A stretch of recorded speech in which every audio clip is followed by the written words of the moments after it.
Welcome to NEET Chennai. இந்த வீடியோல எதை பத்தி பார்க்க போறோம்னா வெர்ச்சுவல் வேகன்சி அப்படின்னா என்ன, அதை பத்தி டீடைல்டு எக்ஸ்பிளனேஷன் தெரிஞ்சுக்க போறோம். இப்போ all India quota and state quota ரெண்டுக்கான எம்பிபிஎஸ் பிடிஎஸ்க்கான அட்மிஷன் போயிட்டு இருக்கு. இதுல வெர்ச்சுவல் வேகன்சி அப்படின்னா என்னன்னு நம்ம டீடைல்ல தெரிஞ்சுக்க போறோம். முதல்ல இந்த வெர்ச்சுவல் வேகன்சி எப்படி புரிஞ்சுக்கிறது, அட்மிஷன் டைம்ல எப்படி இந்த வெர்ச்சுவல் வேகன்சியை மேனேஜ் பண்றாங்க அப்படிங்கறத பத்தியும் கம்ப்ளீட்டா நம்ம தெரிஞ்சுக்கலாம். அதை தாண்டி வேகன்சினா என்ன, வெர்ச்சுவல் வேகன்சினா என்ன, இந்த ரெண்டுக்கும் என்ன டிஃபரன்ஸ், இந்த ரெண்டையும் நம்ம டீடைல்டு அனாலிசிஸா பார்க்கலாம் ஒன் பை ஒன்னா. ஃபர்ஸ்ட் பாத்தீங்கன்னா ஆக்சுவல் வேகன்சி. இப்போ வேகன்சி, இந்த ஆக்சுவல் வேகன்சி முதல்ல எப்படி கிடைக்குது, இப்போ எக்ஸாம்பிளுக்கு எடுத்துக்கலாம். All India quota and state கோட்டாவுக்கான டாப் 150 ரேங்க் ஸ்டூடெண்ட்ஸ் எடுத்துக்கலாம். அவங்க என்ன பண்ணுவாங்கன்னு பாத்தீங்கன்னா, இப்போ ஆல் இண்டியா கோட்டால உள்ள காலேஜ் எக்ஸாம்பிளுக்கு எய்ம்ஸ், ஜிப்மர், அப்புறம் எம்எம்சி, ஸ்டான்லி மெடிக்கல் காலேஜ், இந்த மாதிரி காலேஜ்ல ஆல் இண்டியா கோட்டாவுக்கும் அப்ளை பண்ணுவாங்க, சாய்ஸ் ஃபில் பண்ணுவாங்க. ஸ்டேட் கோட்டாவுக்கும் சாய்ஸ் ஃபில் பண்ணுவாங்க. இந்த ரெண்டுல எதுல அவங்களுக்கு விருப்பம் இருக்கோ அந்த காலேஜ்ல என்ன அவங்க ஜாயின் பண்ணிக்க முடியும். ரெண்டுல அவங்க அப்ளை பண்ணாலும் ஏதாவது ஒரு காலேஜ்ல தான் அவங்க ஜாயின் பண்ண முடியும். அப்ப இன்னொரு இடத்துல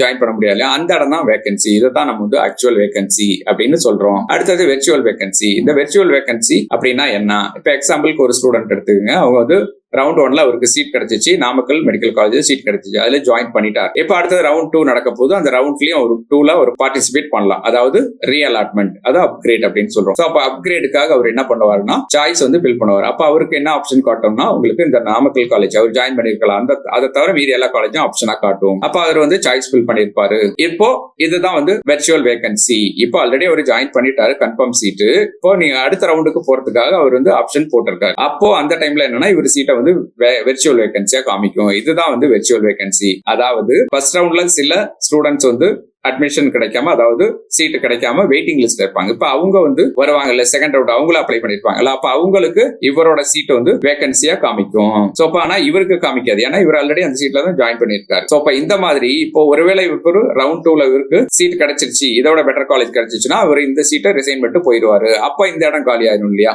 அந்த சீட்டை இங்க வெயிட்டிங் லிஸ்ட்ல இருந்தவங்களுக்கு கொடுத்துருவாங்க. இதான் வெர்ச்சுவல் வேகன்சி அப்படின்னு சொல்றோம். இதுல ரெண்டு சான்ஸும் இருக்கு. ஒன்னு இவருக்கு ரீஅலாட்மெண்ட் கிடைக்கலாம், கிடைக்காமலும் போகலாம். ஒருவேளை ரீஅலாட்மெண்ட் கிடைச்சிச்சுன்னா பெட்டர் காலேஜ் அப்படின்னா போயிடுவாரு. போகலன்னா, அதாவது ரீஅலாட்மெண்ட் கிடைக்கலாம், இவர் இந்த சீட்ல இருக்கலாம், எந்த ப்ராப்ளமும் இல்ல.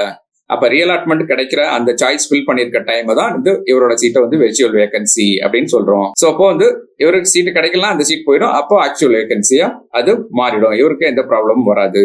இதுதான் வேகன்சி அண்ட் வெர்ச்சுவல் வேகன்சி ரெண்டுக்கும் உள்ள டிஃபரன்ஸ். இந்த வீடியோ பிடிச்சதா உங்க ஃப்ரெண்ட்ஸுக்கு ஷேர் பண்ணுங்க. டவுட் இருந்தா இந்த கான்டாக்ட் டீடைல் எங்களை அப்ரோச் பண்ணுங்க. நம்ம பாத்தீங்கன்னா NEET repeated course and crash course connect பண்றோம். அதை பத்தி டவுட்டோ கொரியர் இருந்தா இந்த நம்பர்ல எங்களை அப்ரோச் பண்ணுங்க. Thank you, all the best.